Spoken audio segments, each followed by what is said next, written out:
Mensagem do livro Por que Tarda o Pleno Avivamento, de Leonard Ravenhill, uma obra publicada pela editora Betânia.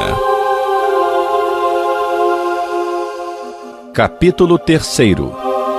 Precisamos de unção nos púlpitos e ação nos bancos.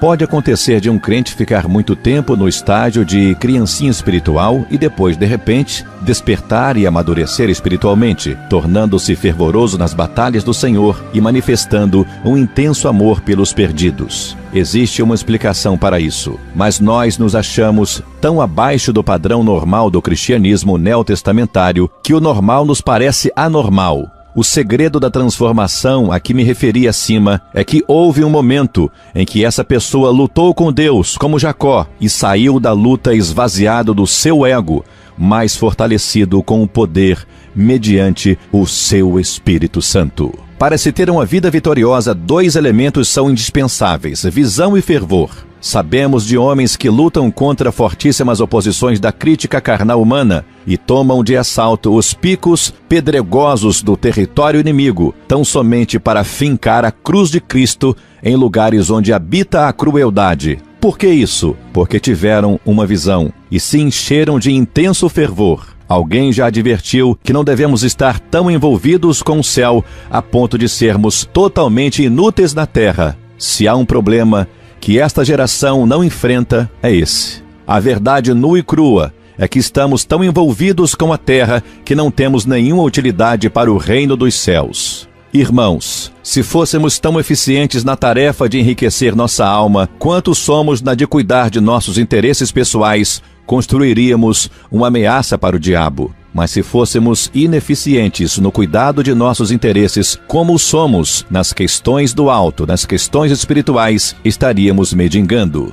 Alguns anos atrás, George Deacon ensinou-me uma verdade usando um argumento bastante lógico. Ter visão sem missão torna-nos visionários. Ter missão sem visão leva-nos a trabalhar demais. Ter visão e missão faz de nós missionários. E é mesmo. Isaías teve uma visão no ano da morte do rei Uzias. Talvez haja alguém à nossa frente impedindo que tenhamos uma visão ampla de Deus. O preço a ser pago pelo crescimento espiritual é bastante elevado e às vezes doloroso também. Você estaria preparado para ter uma visão a esse preço, a perda de um amigo ou de sua carreira? E para essa transformação de alma, não se oferecem descontos especiais. Se alguém deseja ser salvo, santificado e só, não há lugar para ele nas fileiras do Senhor. Isaías teve uma visão em 3 dimensões. Vejamos Isaías 6, versículos de 1 a 9. Seu olhar se dirigiu para o alto, viu o Senhor para dentro de si, viu a si mesmo, e para fora viu o mundo. Sua visão tinha altura, viu o Senhor alto e sublime. Profundidade, viu as profundezas de seu coração. E também viu a largura, ele contemplou o mundo. Foi uma visão da santidade. Amados, como nossa geração precisa ter uma visão de Deus em toda a sua santidade. E foi uma visão da iniquidade, estou perdido, de lábios impuros. E foi uma visão do desalento divino, implícito nas palavras: quem há de ir por nós? E nesta hora em que vivemos, quando a média das igrejas está mais envolvida com promoções do que com orações, incentiva mais a competição e se esquece da consagração e substitui a propagação do evangelho pela autopromoção, é imperativo que tenhamos essa visão tríplice. Não havendo profecia, o povo se corrompe. Não havendo palavra de Deus, o povo se perde. E não havendo paixão pelas almas, a igreja perece, mesmo que esteja lotada dominicalmente. Certo pregador conhecido no mundo inteiro e que tem sido poderosamente usado por Deus nos últimos anos para promover avivamentos que são bem diferentes de cruzadas de evangelismo em massa, contou-me que também teve uma visão semelhante. Ainda me recordo da expressão de temor com que me falou que não sabia ao certo se estava tendo uma visão ou um sonho, se estava no corpo ou fora dele, mas disse que enxergava uma enorme multidão em um profundo abismo, todo cercado de fogo, presa no manicômio do universo, o inferno. Depois disso, esse homem nunca mais foi o mesmo. Nem poderia. Será que Deus poderia confiar-nos revelação tão grandiosa? Já passamos pela escola da oração e do sofrimento para que nosso espírito esteja preparado para suportar uma visão tão atordoante? Feliz é aquele a quem Deus pode comunicar tal visão. Ninguém vai além da visão que tem. Teólogos intelectualizados não têm condições de romper a cortina de ferro da superstição e das trevas por trás das quais há milênios estão perecendo milhões e milhões de indivíduos. Talvez só homens com menos intelecto, mas com uma visão maior sejam capazes disso. Ter uma mentalidade espiritual é ter gozo e paz. Mas se pararmos para pensar em estatísticas, poderemos ficar bem preocupados. Leia os dados que se seguem e veja se não dá vontade de chorar, lamentar, prantear. Japão, o governo da nação afirma que a população já passa da casa de 120 milhões, está crescendo ao ritmo de 1 milhão e 100 pessoas por ano. Isso quer dizer que o número de não convertidos aumentou em 5 milhões nos últimos 5 anos. Coloque esse dado em sua lista de oração. Coreia, a população desse país é de cerca de 42 milhões, constituídas em grande parte de refugiados, flagelados e famintos. Índia. Na Índia há milhões e milhões de pessoas no Vale da Sombra da Morte. Oriente Médio. Aí há mais de 1 milhão de refugiados árabes. Europa. Nesse continente, até alguns anos, existiam cerca de 11 milhões de refugiados políticos e de indivíduos que, devido à guerra, se achavam distantes de sua pátria. Que situação lastimável. China.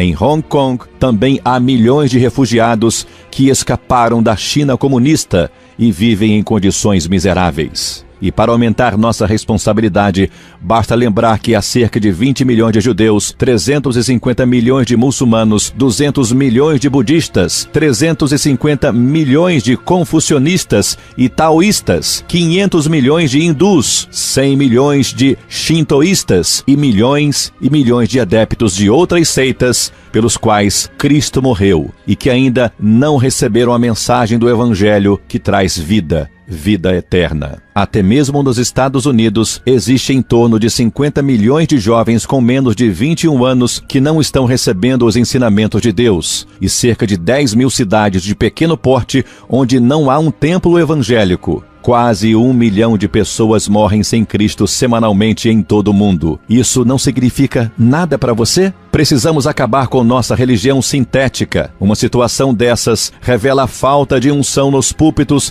e de ação nos bancos. O fato é que hoje não se prega mais o Evangelho com o mesmo fervor de antes e não há mais fome de se ouvir a pregação. É possível que Deus esteja mais irado com os países de formação protestante, como os Estados Unidos e Inglaterra, do que com os comunistas. Acha essa afirmação absurda? Então pense seriamente no seguinte: na Rússia, há milhões de indivíduos que nunca tiveram uma Bíblia e nunca assistiram a um programa evangélico na televisão ou no rádio. Se pudessem ir a uma igreja, iriam de bom grado. Talvez estejam equivocados aqueles que oram no sentido de que os perdidos tenham uma visão do inferno para que se arrependam. Pode ser que eles precisem mais de uma visão do Calvário, do Salvador sofrendo, a estar com eles para que se arrependam, porque iriam querer perecer depois de visualizarem o Calvário. Conta-se que William Booth, fundador do Exército de Salvação, costumava dizer que, se pudesse, gostaria de proporcionar aos seus soldados, em fim de curso, a oportunidade de passarem 24 horas espiando para dentro do inferno para que contemplassem o eterno tormento que ali impera. As igrejas fundamentalistas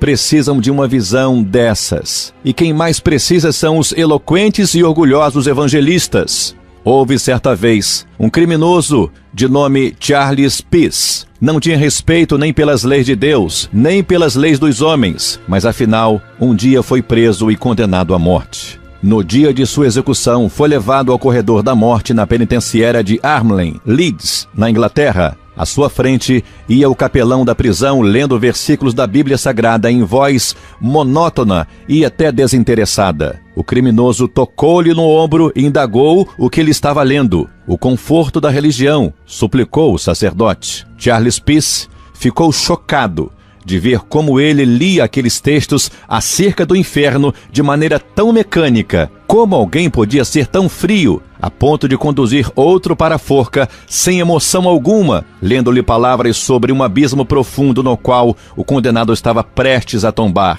Será que aquele pregador cria de fato que existe o fogo eterno, que arde incessantemente e nunca consome suas vítimas, já que lia tudo sem ao menos estremecer, sem fervor, sem unção? Seria humano um indivíduo capaz de dizer outro friamente: você estará morrendo eternamente, sem nunca conhecer o alívio que a morte poderia dar-lhe? Aquilo foi demais para Peace, e ele se pôs a pregar. Veja só o sermão que pregou no próprio instante em que caminhava para o inferno. Senhor, disse, dirigindo-se ao capelão, se eu acreditasse nisso em que você e a igreja dizem crer, andaria por toda a Inglaterra só para salvar uma alma, e se preciso fosse, iria de joelhos, mesmo que a superfície dela fosse recoberta de cacos de vidro, e acharia que teria valido a pena. Irmão, a igreja perdeu o fogo do Espírito Santo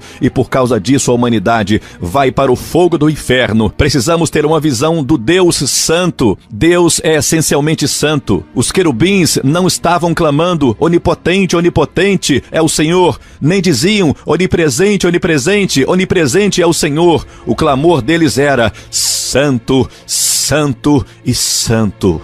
Precisamos deixar que o amplo conceito desse termo hebraico penetre de novo em nossa alma. Se faço a minha cama no mais profundo abismo, lá estás também. Se tomo as asas da alvorada, ele está lá. Nesta vida temporal, Deus nos cerca por todos os lados. E Ele mesmo, o Deus do qual não se pode fugir, nos aguarda na eternidade. É melhor procurarmos ter paz com Ele aqui e nos posicionarmos no centro de Sua vontade agora, neste momento. Um bom estímulo para nossa alma seria permanecermos trementes na presença desse Deus Santo todos os dias antes de sairmos para o trabalho. Aquele que teme a Deus não teme os homens. O que se ajoelha diante de Deus não se curva em nenhuma situação. Se tivéssemos diariamente uma visão desse Deus Santo, iríamos sentir-nos deslumbrados diante de sua onipresença, extasiados ante sua onipotência, silenciosos diante de sua onisciência e quebrantados diante de sua santidade. E a santidade dele se tornaria nossa. A maior vergonha de nossos dias é que a santidade que ensinamos é anulada pela impiedade de nosso viver. Um pastor de vida santa torna-se um instrumento poderosíssimo nas mãos de Deus, disse Robert Murray. Antes de Isaías passar pela experiência descrita no capítulo 6 de seu livro, ele proferiu uma série de ais para diversas pessoas. Mas naquele momento, ele viu a si mesmo e disse: ai de mim, sou eu mesmo, Senhor, quem está precisando de oração, diz um hino negro espiritual.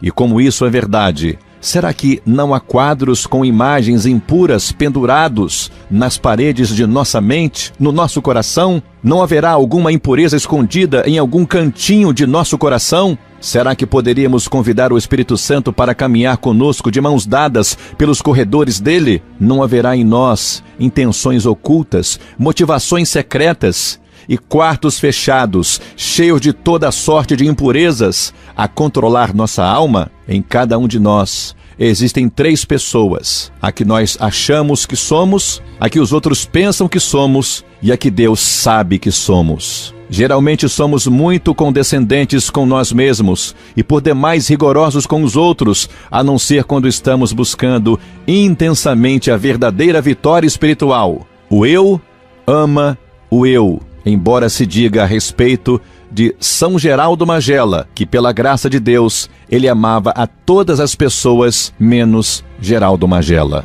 Que belo exemplo para nós! Mas, na maioria das vezes, escondemos de nós mesmos nosso verdadeiro ser, para que não fiquemos enojados ante a realidade. Vamos pedir a Deus que seu penetrante olhar localize esse corrupto, impuro e mal cheiroso ego, para que ele seja arrancado de nós e crucificado com ele. Não sirvamos o pecado como escravos. Romanos 6,6. Não adianta dar outros nomes ao pecado. Continua sendo pecado. Algumas pessoas se justificam assim. Aquele sujeito ali tem um gênio dos diabos. O que eu tenho é ira justa. Ela é super sensível, mas eu sou irritável porque tenho problemas com os meus nervos. Ele é ambicioso demais. Eu estou apenas ampliando os negócios. Que sujeito mais teimoso! Eu tenho convicções firmes. Ela é muito orgulhosa. Eu tenho gosto muito apurado. É muito fácil encontrar justificativas para todos os tipos de pecados. É só querer. Mas quando o Espírito Santo nos sonda o coração e conhece o que vai em nós, não passa a mão em nossa cabeça, nem tampouco nos lesa. Perguntou-lhe Jesus: que queres que eu te faça? Respondeu o cego: Mestre, eu quero tornar a ver. Marcos 10:51. Vamos nós também pedir visão a Deus, uma visão para o alto, para dentro de nós e para fora também. Assim como aconteceu com Isaías, ao olharmos para o alto, veremos o Senhor em toda a sua santidade. Ao olharmos para dentro de nós, iremos ver-nos exatamente como somos e enxergaremos nossa necessidade de purificação e poder. E ao olharmos para fora, veremos um mundo que está perecendo sem o conhecimento do Senhor e Salvador Jesus. Sonda-me, ó Deus, e conhece o meu coração, prova-me e conhece os meus pensamentos. Vê se há em mim algum caminho mau e guia-me pelo caminho eterno. Salmo 139, versículos 23 e 24. Só então teremos unção nos púlpitos e também ação nos bancos.